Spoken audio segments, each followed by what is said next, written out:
안녕하세요. 저는 70대 후반의 호호 할머니랍니다. 얼마 전 우리 아이가 컴퓨터 사용법을 알려줘 일기도 쓰고 인터넷 세상도 구경도 하다가 독수리 타법으로 느리지만 이렇게 사연도 보내봅니다. 얼마 전 기분 좋은 일이 있어 자랑도 하고 싶었는데 평소에 자주 듣던 이 채널에 이제야 사연을 보내보자 결심을 하게 되었습니다. 눈이 침침해 오래 걸릴 것 같지만 마음이 좋으니 기분 좋게 시작해 보려고 합니다. 이 나이까지 살아보니 사람 일은 한 치 앞을 내다보지 못한다는 옛말이 틀리지 않더이다. 이제 저에게 남은 날이 얼마나 있을지 모르겠지만 그래서 남은 생을 더 성실히 살아보려고 합니다.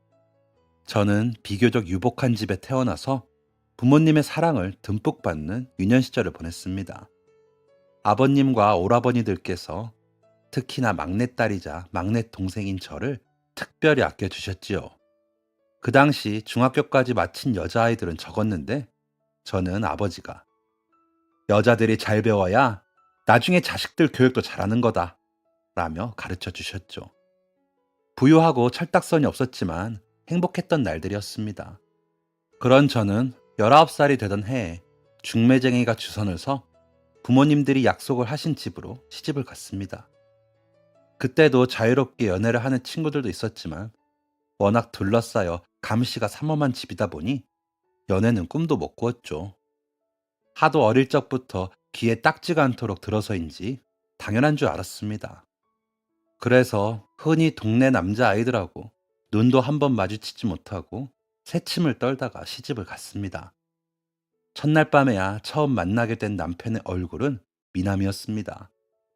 둘 다 머뭇대기만 하다 잠이 들었죠. 남편과의 사이는 처음엔 좋았습니다. 그이가 좋았죠. 그이도 제가 싫지는 않은지 시어머니 몰래 간식도 사다 주고 머리핀도 사다 주고 했죠. 요즘에야 자기 값이 챙기는 남편이 흔했지만 그때는 어른들 보기 창피해 몰래 숨어 정을 표현하곤 했답니다. 부부인데도 뭐가 그리 부끄러운지 그땐 그랬어요. 그렇게 부부간의 사이가 좋은데도 이상하게 아이가 생기지 않았습니다. 그러다 남편은 군대에 갔고 저는 매서운 시어머니 밑에서 엄하게 집안 살림을 배우고 있었죠. 휴가 때 나온 남편은 전과 조금씩 달라진 것 같았습니다. 오매불만 기다리던 저에게 전보다 서먹하게 대하더라고요. 이상했죠. 그래도 그냥 제 기분 탓이려니 하고 남편을 성실히 보살폈습니다. 그렇게 기다리던 제대를 하고 돌아온 남편은 혼자가 아니었습니다. 같이 집에 들어선 여자는 진한 화장에 화려한 옷을 입고 나타났더군요. 시어머니는 기절초풍을 하시며 동네 창피하다며 난리를 치시며 내쫓으려 하셨지만 저 임신했어요 라는 그 여자 입에서 나온 말 한마디에 멈추시더라고요. 처음엔 건너방에 기거하던 그 여자는 형님 형님 해가며 저한테도 곰살궂게 잘했습니다. 남편은 건너방에서 안채로 돌아올 줄을 모르고요. 점점 배가 부르니 집안일은 오로지 제 몫이었고 그 여자 속옷까지 제가 손으로 빨아 널었습니다. 매일 숨어 흘리는 눈물로 시간을 보내는 게 일이었지요. 그런 저를 보며 시어머니는 곰 같은 게 제 남편을 생으로 뺏겨놓고 뭘 잘했다고 질질 짜냐. 아주 재수가 없다. 그러니 애도 안 들어서지. 그러지 말고 무슨 수를 써서라도 합방을 해. 아무리 그래도 호적도 없는 저런 것보다 너가 우리 집안 장손을 낳아야 할 것 아니냐. 라며 혼을 내셨습니다. 하지만 남편은 그 여자 곁을 떠날 줄을 몰랐습니다. 그 여자는 아들을 낳았죠. 그러자 시어머니는 저를 건너방으로 보내고 그 여자를 안채로 들이셨습니다. 그렇게 저는 시댁에서 일만 하는 밥충이로 전락을 하고 말았습니다. 그 여자는 자기 아들을 제 호적에 올릴 수 없다며 밥도 굶고 눈물바람을 하더군요. 자기는 애만 낳고 버려지는 첩으로 남을 바에는 차라리 아이와 함께 사라지고 싶다면서요. 차마 그것까지는 할 수 없었는지 남편은 버텼습니다. 그런데 시어머니가 손주를 보고 마음이 다르셨는지 그 여자와 함께 남편을 닥달했죠. 그것도 제 앞에서 아무렇지 않게 말이죠. 그 여자는 어머님, 저는 너무 서러워요 하며 울면 시어머니는 걱정 말아라. 내 며느리는 너다 라며 감싸 안으시기까지 하더라고요. 결국 남편은 술을 먹고 온 어느 날 밤 제 방으로 들어오더니 손을 잡고 미안하오. 내가 참 나빴지. 당신이 싫은 게 아니야. 처음엔 그저 호기심이었는데 내 자식을 품었다 하니 내가 마음이 급했어. 미안하구려. 미안해. 라며 울다 잠이 들더군요. 그리고 며칠 뒤 오라버니들과 아버지가 저를 데리러 오셨더라고요. 남편이나 시어머니가 기별을 넣은 것이었겠죠. 오라버니들은 큰 소리를 내며 시어머니와 남편을 몰아세웠지만 결국 할 수 있는 건 저를 데리고 나오는 일이셨죠. 손이 부르트고 얼굴꼴이 말이 아닌 저를 안고 어머니는 참 많이 우셨습니다. 아버지는 제 앞에서 울진 않으셨지만 며칠 동안 술을 많이 드셨습니다. 오라버니들은 일부러 저에게 책도 많이 사다 주시고 옷도 화장품도 사주셨습니다. 새언니들은 아무 일도 없는 것처럼 저를 대했지만 집안 어른들은 저를 탐탁해하지 않으셨죠. 소박 맞고 돌아온 저를 그때의 시각으로는 집안의 망신일 뿐이었을 테니까요. 그런 저를 아버지는 시내의 고등학교를 보내시기로 결심을 하셨습니다. 원한다면 대학도 가라고 하셨죠. 집안 어른들 눈을 피해 도피 유학을 가는 거긴 했지만 숨을 트이고 살라고 큰 결심을 하신 거였겠죠. 그렇게 뒤늦게 학교에 다니게 된 저는 열심히 공부했습니다. 살림 사는 것보다 재밌기도 했고요. 기숙사에 지내면서 친구들과 다니게 된 교회에서 봉사도 다니면서 즐거운 시간을 보냈습니다. 고통스러웠던 지난 날들이 보상이라도 되는 것 같더라고요. 하지만 저에게 또 시련이 찾아왔습니다. 저에게 태산 같으시던 아버지가 아침에 일어나시다가 쓰러지셔서 그 길로 돌아가셨습니다. 오라버니들에게 저를 부탁한다는 말만 남기고 정신을 잃으시고는 다시 일어나지 못하셨답니다. 그런 아버님을 보내드리고 어머니는 기력이 약해지셨고 제가 고등학교를 졸업하는 해에 입원을 하셨죠. 제가 곁에서 병간을 했지만 2년을 버티시더니 옅은 미소와 함께 너희 아버지 곁으로 가 있을게. 가서 너희 잘 되라고 지켜보고 있을 테니 걱정 말아라 라고 하시더니 돌아가셨습니다. 그렇게 얼마 간격을 두지 않고 부모님이 돌아가시고 나니 오라버니들은 저를 더 살뜰히 보살펴 주셨습니다. 그런데도 마음이 허전했습니다. 그래서 학교 때 다니던 교회에 더 열심히 나가게 되었죠. 그러면서 한동안은 고아원, 양로원, 장애인 단체 같은 곳에 봉사도 다니면서 지냈습니다. 하지만 언제까지 오라버니들 곁에서만 지낼 수도 없고 제 밥벌이는 제가 해야겠다는 생각이 들더군요. 그런데 제가 당장 돈을 벌 수 있는 수는 없고 교회 사무실에서 일을 하게 되었습니다. 목사님 내외분도 좋으셨고 다른 행정일을 보시는 분들도 좋으셔서 일을 하는데 힘이 들진 않았습니다. 아이들 공부도 봐주기도 하고 소풍을 가기도 하면서 즐겁게 지내면서 약간의 돈이지만 벌 수 있어 좋기도 했고요. 그러다 둘째 오빠네 새언니가 함께 한복집을 해보지 않겠냐고 하더라고요. 제가 바느질에 소질이 있긴 했거든요. 새언니는 친정 어머님이 한복집을 오래 하셨는데 그걸 물려받는데 혼자서는 힘들 것 같다며 저에게 권한 것이었습니다. 그 당시 저는 큰오빠네 집에서 지냈는데 둘째 새언니의 권유로 둘째 오빠 집으로 옮겨 살게 되었습니다. 새언니들이 모두 심성이 고왔는데 둘째 언니는 제가 다니는 봉사에도 관심을 많이 가졌습니다. 그래서 종종 같이 다니곤 했었죠. 조카들에게도 같이 다니는 것을 권하며 다 같이 가는 걸 좋아했습니다. 저는 그것만으로도 좋았지만 종종 재혼을 하라는 권유도 많이 받았죠. 슬쩍 그래볼까 하는 마음이 들기도 했지만 겁이 나더라고요. 그저 조카를 돌보고 한복집이라며 봉사 다니는 것으로 만족하자 싶었습니다. 괜히 다시 아픈 일을 겪으면 저뿐만 아니고 집안의 망신이기도 했으니까요. 큰 오라버니는 제가 교회 일을 할 때도 그러셨지만 한복집 일을 하는 것도 탐탁해하지 않으셨습니다. 오빠들이 다 알아서 먹여 살려줄 텐데 괜한 일을 하며 다닌다고 속상해 하셨습니다. 하지만 제가 타고 태어나길 가만히 있지를 못하는 성미이기도 했고 밥값이라고 하고 싶다는 생각이 들어 고집을 피우며 그만두지 않았습니다. 그렇게 한 10여 년 정도 둘째 새언니와 한복집을 하며 교회와 봉사를 다녔습니다. 제 나이도 어느새 30대 후반에 들었었었죠. 그때 제가 좋다며 중신을 놔달라고 조르는 남자가 있었습니다. 한복집에 옷감을 가져다 주는 사람이었는데 제가 거기서 삭바느질 하는 이인 줄 알고 둘째 새언니에게 중신을 놔달라고 조른 것이었습니다. 눈빛도 탁하고 덩치가 큰 만큼 음성도 거칠어 다소 두렵게 느껴져 거절을 하고 모른 척했죠. 나중엔 직접 저에게 보쇼, 그러지 말고 차라도 한번 마셔보고 퇴짜를 놔도 퇴짜를 놓으쇼 라며 거칠게 나오더군요. 그래서 싫다는 표시를 했고 그 사실을 아신 오라버니들도 한동안 한복집에 나가지 말고 집에 있으라며 성화를 부리시게 되었습니다. 저도 겁이 나 오라버니들 말씀대로 하기로 하고 집안에 있었습니다. 한복집과 집은 두 골목거리라 멀진 않았지만 외출을 금하면 그 사람이 절 찾지 못하고 포기하겠다 싶었죠.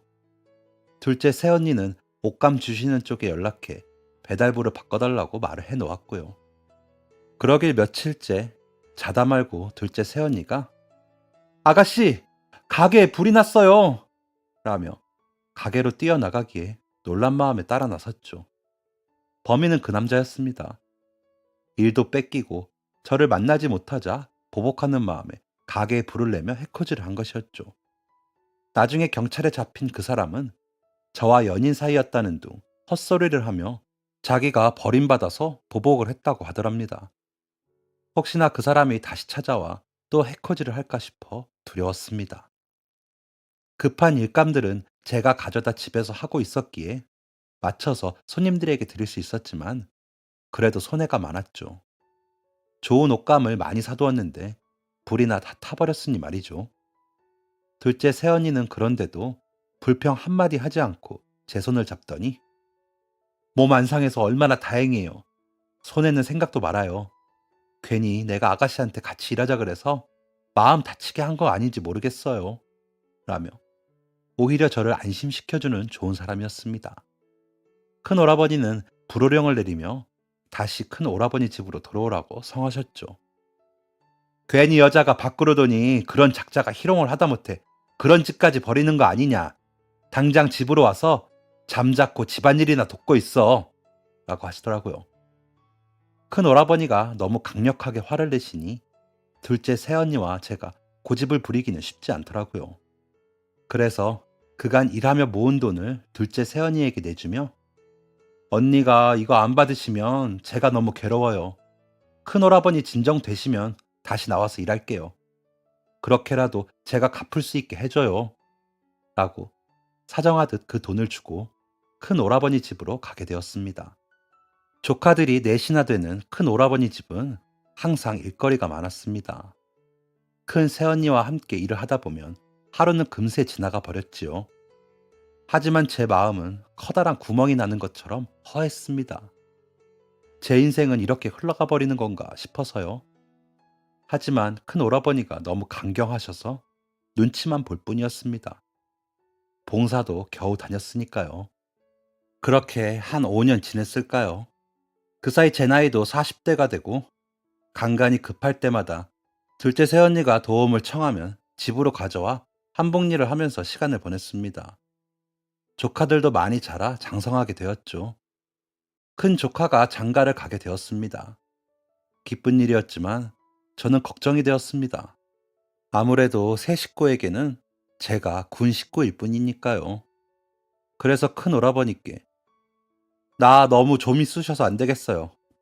나 독립 좀 시켜줘요. 조카 며느리 보기도 민망하고 나가서 혼자 살면서 한복일도 하고 봉사도 좀 더 다니고 할래요. 라며 운을 띄웠습니다. 큰 오라버니는 말도 안 되는 소리 하지 마라. 재수 씨랑 하니까 그나마 입에 풀칠했던 거지. 혼자 어떻게 그걸 할래? 그냥 잠자코 있어. 라며 고집을 피우셨습니다. 그래서 둘째 오라버니한테 도움을 청했죠. 이러저러 해서 내가 괜히 위축이 된다는 말과 함께요. 그러자 둘째 오라버니는 우리도 아이들이 커서 방을 내줬더니 빈 방이 없어. 다시 같이 가자고도 못하겠다. 그냥 형님 말대로 해. 라며 제 편을 안 들어주더라고요. 하는 수 없이 큰 새언니에게 언니, 언니도 시집살이 해봐서 알겠지만 있기만 해도 불편한 게 시고모 아니겠어요? 세 사람 마음 불편하게 하고 싶지 않아요. 언니가 좀 도와줘요. 라며 도움을 청했더니 아가씨, 오라버니 말 들어요. 내가 새아가에게는 잘 이야기해 놓을게요. 무슨 불호령이 떨어지라고 그래요. 라며 제 부탁을 거절하더라고요. 답답한 노릇이었죠. 어쩔 수 없이 분가 안 시켜주면 절에 들어가서 비구니가 되겠어요. 라고 강수를 두었습니다. 며칠 밥을 안 먹고 투쟁도 하였고요. 한 일주일쯤 되자 큰 오라버니는 어쩔 수 없다는 듯이 그럼 멀리 가지 말고 가까이에 집을 해줄 테니 자주 오고 가고 해라. 라며 고집을 꺾으시더라고요. 지금 생각해보면 그렇게 저를 보호해 주신 게 참 고마운 일이었는데 그때는 괜히 답답하다고 고집을 부린 것 같기도 합니다. 처음엔 좋았습니다. 교회 아이들도 데려와 공부시키다 여자 아이들은 잠도 재우고 하면서 소꿉놀이 하는 것 같더라고요. 한복집 일도 둘째 새언니가 일감을 주어 끊이지 않고 할 수 있었고요. 그렇게 또 새로운 날들을 보내고 있었습니다. 나름대로 보람도 있고 즐거운 날들이었습니다. 간간히 외로운 마음도 들었지만 그럴수록 봉사와 일에 더 매진하며 열심히 살려고 노력했습니다. 일기도 열심히 썼고요. 그러던 어느 날 큰오라버니가 쓱 찾아오셔서는 너 전시어머니가 돌아가셨다. 그래서 다녀왔다. 그 집은 아주 풍비박산이 났더구나. 너 쫓아내고 얼마 안 있다가 그 여자는 도망을 갔고 알고 보니 그 아이도 친자식이 아니었단다. 그 여자가 집을 나가기 전에 술을 마시고 주정을 하면서 실토를 했나 봐. 그래서 애는 고아원으로 보내고 박서방은 폐인이 되고 너 전 시어머니는 그 수발 들다가 골병이나 돌아가셨다더라. 박서방은 그 잘났던 인물이 다 어디 갔는지 아주 꼴이 말이 아니고 라며 담배를 태우시더라고요. 이야기를 듣는데 제가 당한 수모가 떠오르며 사람이 그렇게 모질게군이 그런 일이 생기나 싶다가도 저에게 사과를 하며 울다 잠든 전 남편의 얼굴이 떠올라 눈물이 나더라고요. 그런 저의 어깨를 토닥이시던 큰 오라버니는 울기는 뭘 우냐. 그냥 잘 됐다고 해버리지. 난 가서 잘 돌아가셨다고 하고 오려다 박서방 꼴이 말이 아니라 그냥 왔다. 그냥 그런 줄 알고 너는 너 살던 대로 잘 살아. 지은 죄대로 그 벌 다 받고 가는 거니까. 라며 일어나 가시더라고요. 며칠을 전 남편이 아른거려 잠을 설치며 고민을 했습니다. 그러다 오라버니들 몰래 전 남편을 만나러 갔죠. 마당을 쓸어낸 지가 언제인지 자풀이 무성하고 지저분한 것이 집골이 말이 아니더군요. 오라버니께 말을 전해 듣고 가지 않았다면 아마 폐가인 줄 알았을 겁니다. 마루에 걸터 앉아 술을 마시는 야윈 남자가 보이더군요. 전 남편이었습니다. 기척을 따라 절 보더니 놀라 크게 눈을 뜨는데 야위고 얼굴이 상하긴 했지만 전 남편이었습니다. 그런 전 남편 곁에 앉아 싸간 음식을 펼쳐 수저를 내밀었습니다. 그이가 좋아하던 음식을 해서 갔죠. 한참을 음식을 내려다보던 전 남편은 형님이 오셨다 가셔서 이야기가 전해질 줄은 알았지만 이렇게 올 줄은 몰랐어요. 라며 입을 떼더군요. 식사부터 해요. 얼굴이 너무 야위었어요. 라며 다시 수저를 내밀었죠. 그제야 수저를 받아든 전 남편은 음식을 꾸역꾸역 입안으로 밀어넣더니 울더군요. 꺽꺽 소리를 내며 우는 그 사람에게 저는 아무 말도 못하고 조용히 앉아만 있었습니다. 그렇게 울면서 식사가 끝나고 그릇을 챙기면서 가끔 이렇게 올게요. 술 좀 그만 마시고 집안 좀 단장을 하고 해요. 페인처럼 이러고 있으면 뭐가 달라지나요? 당신만 고달프지. 라고 했더니 내가 고달퍼야 당신 마음이 좀 개운한 것 아니오? 라며 웃더군요. 그럴 줄 알았는데 아니네요. 사람 마음 더 무겁게 말고 산송장처럼 이러지 말고 정신 좀 차리세요. 라며 일어섰습니다. 그게 그 사람의 마지막이었습니다. 남은 재산들은 모두 저에게 남긴다는 유서를 남기곤 제가 그 집에 다녀온 지 3일 만에 극단적인 선택을 했더군요. 그때 돈으로 300만 원 정도 되는 큰 돈을 남기고 떠난 전 남편의 장례는 제가 맡아 치러줬습니다. 그쪽 집안의 선산에 잘 묻어드렸죠. 전 시어머니와 가까이 자리한 그곳에서 잘 지내시라고 기도하고 집으로 돌아오니 정신이 없더군요. 한동안 정신을 못 차리고 지냈습니다. 전 남편이 남긴 돈을 어떻게 해야 하나 고민도 많이 됐습니다. 펑펑 써버릴까? 아니면 오라버니들 나눠줄까? 별별 생각 끝에 낸 결론은 어느 단체에 기부를 하는 것이었습니다. 제 자식 생겼다고 그리 좋아하던 그 사람이 배신감에 아이를 고아원에 보냈다는데 아마 그때 마음의 상처가 컸을 것 같다는 생각이 들었거든요. 그래서 그 돈을 10등분을 해서 제가 봉사하러 다니던 곳들에 하나씩 나누어 기부를 했습니다. 기부자명은 전 남편 이름으로 했죠. 그랬는데도 절반이 남더군요. 그 돈은 남겨두었다가 다시 쓸 곳이 오면 기부를 하기로 결심을 했습니다. 그러고 났더니 정신이 차려지더군요. 그래서 또 전처럼 교회 아이들을 데려다 공부를 시키고 한복집 일도 하고 봉사도 다니면서 시간을 보냈습니다. 그러다 보니 시간은 훌쩍 지나더군요. 어느덧 오라버니들과 올케 언니들은 손자, 손녀들을 보시는 나이를 지나 증손주도 보시더라고요. 한복집 일도 제가 도맡아 하게 되었고요. 저도 어느새 밖에 나가도 할머니라고 불리는 환갑을 앞둔 나이가 되었죠. 제 삶은 변한 것이 없었습니다. 한복집 일을 하고 봉사 다니고 교회 다니면서 주어진 제 삶을 열심히 살 뿐이었죠. 그러다 제가 나가는 보육원에 입모양이 다른 아이들과는 다른 아이가 입소를 했더군요. 처음엔 일그러진 얼굴에 놀랐지만 숨쉬기가 힘이 든데도 웃는 아이의 얼굴이 예쁘더군요. 부모가 아이의 병원비를 감당하지 못해 보육원에 놓고 간 아이라고 하는데 집에 와서도 계속 눈에 밟혔습니다. 며칠을 고민했습니다. 제가 데려와 잘 키워줄 수 있을지 걱정도 됐거든요. 직접 아이를 낳아 길러본 적이 없는 제가 아픈 아이를 키울 수 있을까? 괜한 제 욕심은 아닐까 싶더라고요. 그래서 보육원 원장님께 찾아가 상의를 드렸습니다. 수술비는 전 남편이 남긴 돈도 있고 나머지는 제가 보탤 수 있었기에 그 부분은 문제가 되지 않았습니다.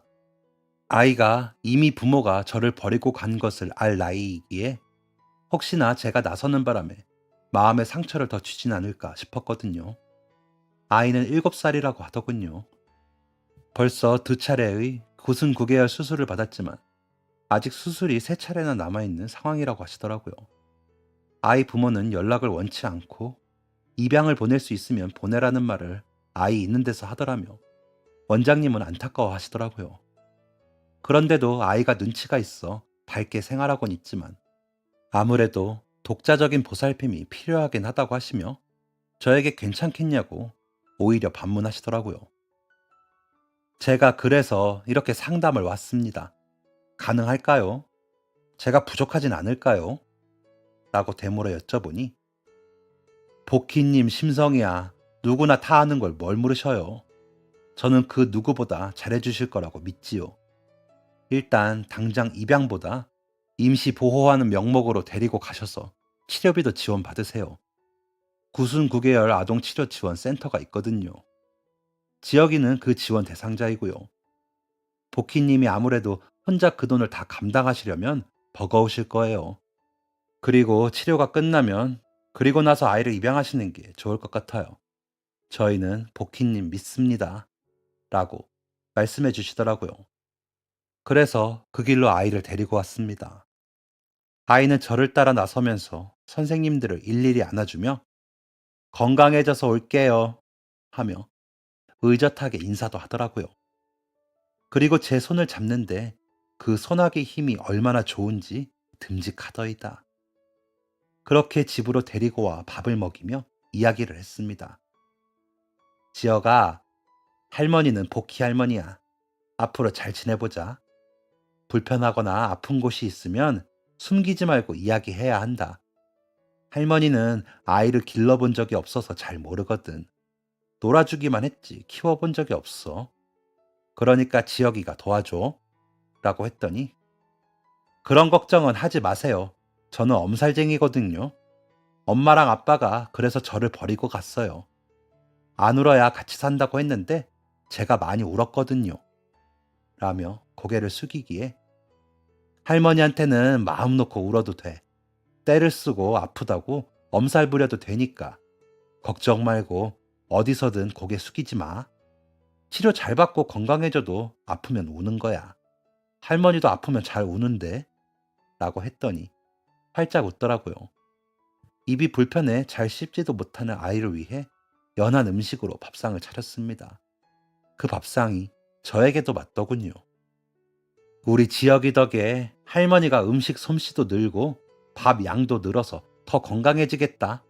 며 이야기하면 지역이는 할머니, 저 너무 잘 먹어서 키가 천정을 뚫고 크겠어요. 라며 너스레를 떨어 우리는 웃었습니다. 보살필 아이가 있다는 것은 이런 것이구나 싶어 사람 살맛이 났습니다. 어쩔 때는 좀 더 일찍 만나지 못한 것이 아쉬울 정도였죠. 오라버니들과 올케 언니들, 조카들까지 아픈 애를 데리고 와 뭐하러 고생을 하냐고 성화를 부렸지만 다들 가정 이루고 살면서 이제라도 나도 아이 기르는 재미라도 느끼며 살려고 하는데 왜 말을 못해요? 내 새끼야. 아무 말도 하지 말아요. 라며 일부러 더 큰 소리를 내니 그다음부터는 아무 말도 안 하더군요. 물론 아이를 기르면서 좋은 날만 있는 게 아니더군요. 아이가 수술을 받으러 수술실로 향할 때는 마음을 졸이느라 아팠고 아이가 마취해서 깨어나 아파서 몸부림칠 때는 제발 이 고통이 얼른 지나가게 해달라며 간절한 마음으로 기도했습니다. 아이가 물도 못 마시고 누워있을 때는 저 역시 아무것도 넘기지 못하고 곁에 앉아 병간호를 하느라 나를 새고는 했죠. 그렇게 아이 곁에서 기도를 하고 있으면 고통이 덜해진 아이가 할머니, 나 이제 안 아파. 할머니 좀 누워서 주무세요. 하면서 제 손을 잡아주곤 했습니다.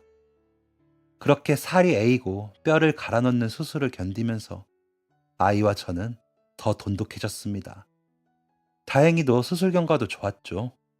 하지만 얼굴 모양은 온전히 돌아오지 못해 학교 다니면서는 놀림도 많이 받았습니다. 그럴 때마다 아이는 나는 우리 할머니가 지켜주시기 때문에 반드시 좋아질 거니까 걱정 말아라 라며 큰소리치고 집으로 돌아와 공부를 열심히 했습니다. 특별히 학원을 보내지도 않았는데 아이는 공부를 잘했습니다. 오히려 근처 학원에서 원비를 거절을 해줄 테니 와서 수업을 받고 나중에 현수막에 이름을 넣게 해달라고 할 정도였죠. 그러다 보니 아이들의 놀림소리도 잦아지고 아이는 더 당당하고 씩씩한 성격의 아이로 자라주었습니다. 너무 감사해, 감사의 기도를 드릴 때마다 눈물이 날 지경이었습니다. 아이가 고등학교에 들어갈 때쯤 큰 오라버니가 돌아가셨습니다. 상실감이 너무 커서 올케 언니와 함께 목을 놓아 곡을 하다 기절하기도 했지요. 아버지 못지않게 이 못난 동생을 감싸시느라 마음고생만 하시다 돌아가신 오라버니를 생각하니 억장이 무너지더라고요. 장례가 끝나고도 제가 알아 누워있자 아이는 조심히 제 곁에 와 누워 끌어안더니 할머니, 속상하셔도 얼른 털고 일어나셔야죠. 큰 할아버지가 더 속상해 하시겠어요. 제가 효도할게요. 라며 저를 달래는데 내가 일어나서 이 아이를 보살펴야지. 오라버니한테 큰 소리 친 게 있는데 라는 생각이 들면서 일어나 앉게 되더라고요. 고맙다, 지혁아. 할머니가 이 나이 먹도록 아직도 헤어지는 거에 익숙하지가 않다. 이상하지? 라며 웃었더니 할머니, 그러니까 오래오래 건강하세요.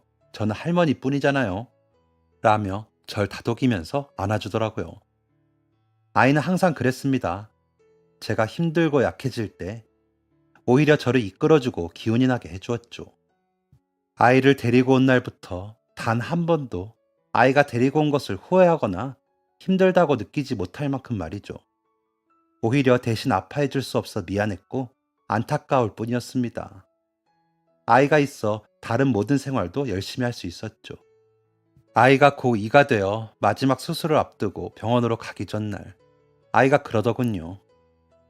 할머니, 이제 나 진짜 할머니 자식하면 안 돼요. 이번 수술 잘 마치고 나면 나 입양해 주세요. 라고요.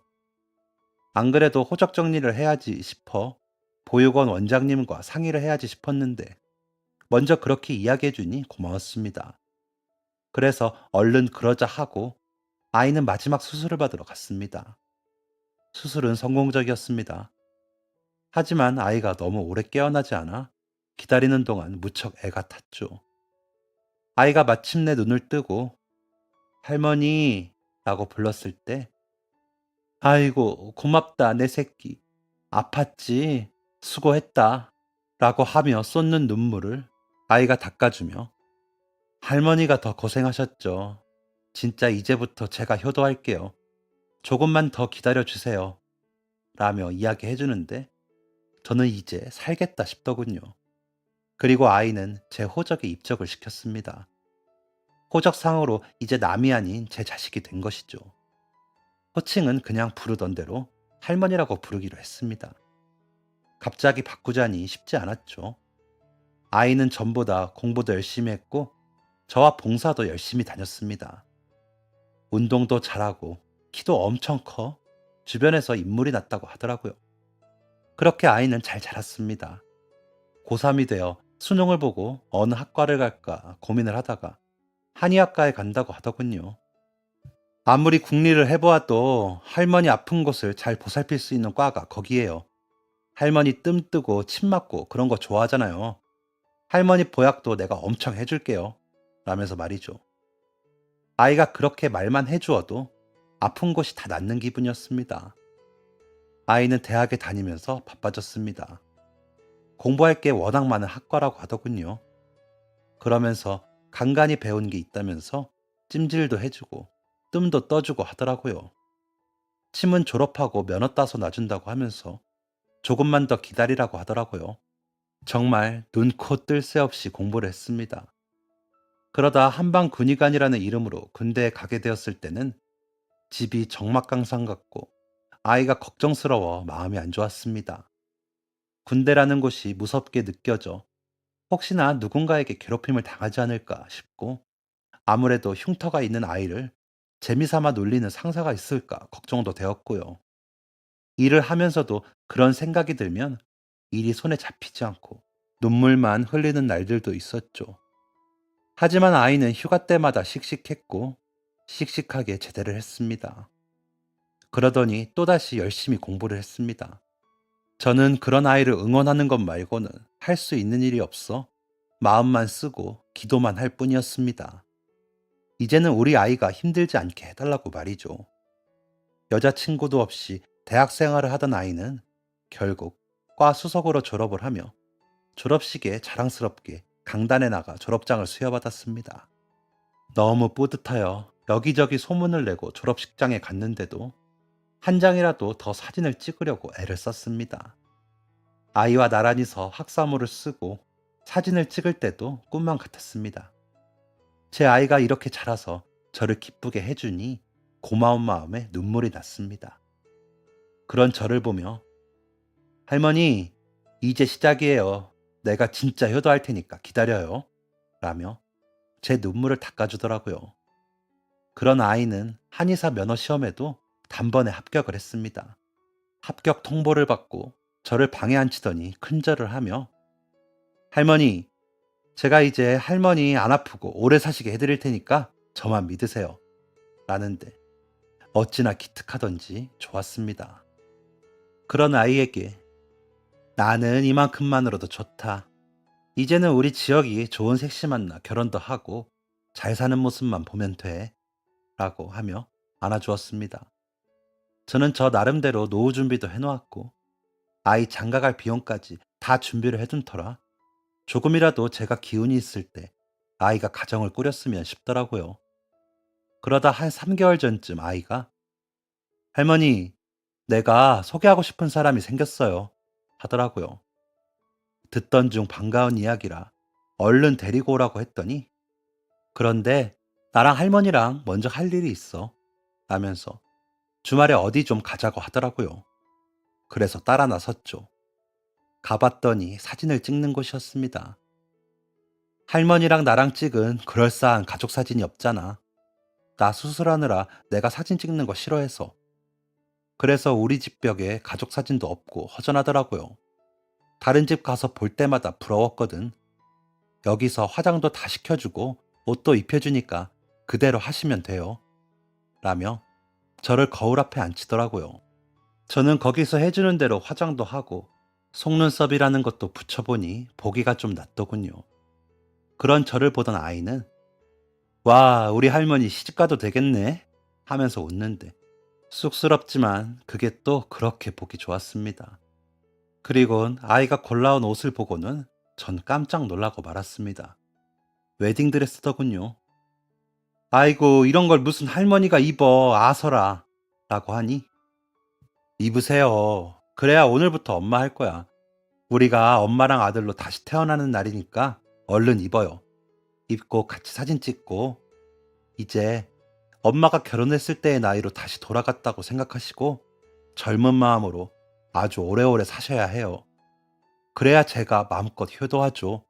라며 눈물을 글썽이며 아이가 하는 말에 저는 깜짝 놀랄 수밖에 없었죠. 아이의 진심이 가슴을 후벼 파 울컥했습니다. 아이가 골라준 드레스를 입는데 다 늙은 꼬부랑 할머니여도 기분이 묘하더군요. 저도 여자라고 평생 처음 입어본 웨딩드레스에 벅차오르는 게 기분이 참 묘했습니다. 코끝도 찡한 게 눈물이 왈칵 날 것 같은데 정성 들여 한 화장이 지워질까 걱정이 됐습니다. 그리고 괜히 사람들 있는 데서 나이 든 사람이 주책 없게 울까봐 꾹꾹 참아가며 드레스를 입고 사진을 찍었습니다. 아이는 내내 제 손을 잡고 다정하게 웃으며 사진을 찍었습니다. 그렇게 보니 아이의 인물이 더 좋아 보였습니다.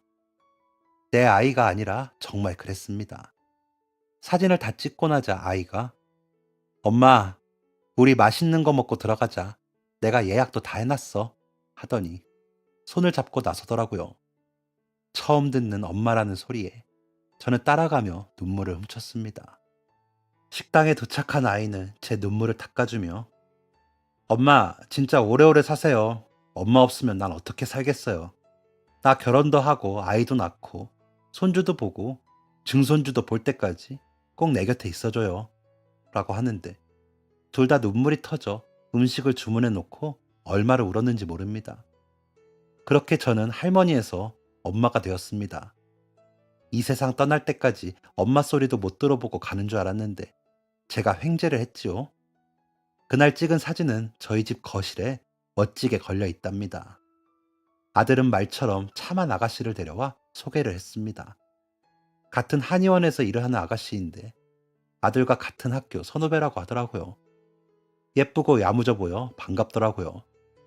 그러면서 하는 말이 선배가 어머님이랑 따로 사는 건 못한다고 해서 그러라고 했어요. 제가 서툰 일이 많은데 예쁘게 봐주세요. 라는데 아이고 무슨 소리야. 살림은 따로 내야지. 요즘에 그렇게 사는 사람이 어디 있어? 라고 했습니다. 이 부분은 아직도 조율 중이랍니다. 이놈이 고집을 부려서 제가 계속 설득하고 있거든요. 올케들과 둘째 오라버니, 조카들은 이제 어디가 아프면 우리 아들부터 찾는답니다. 그럴 때마다 제가 어깨가 들썩하지요. 우리 아들 자랑 할만하지요. 제가 곱게 나온 드레스 입은 사진은 프로필 사진으로 여기저기 쓰는데 다들 부럽다고 한마디씩 할 때도 얼마나 기분이 좋은지 모릅니다. 저는 이 아이 덕에 제 인생의 꽃을 피운 것 같습니다. 앞으로 제가 얼마나 더 살지는 모르지만 그때까지 행복하게 지낼 수 있기를 바라는 게 욕심은 아니겠지요. 잘 살라고 응원해 주시면 감사하겠습니다. 노인네가 말이 많아 신뢰가 많았습니다. 다들 좋은 날은 꼭 온다는 것 잊지 말고 열심히 사시길 바랍니다. 그럼 이만. 지금까지 사연 들어주셔서 감사합니다. 사연이 재밌으셨다면 구독과 좋아요를 눌러주세요. 감사합니다. 안녕히 계세요.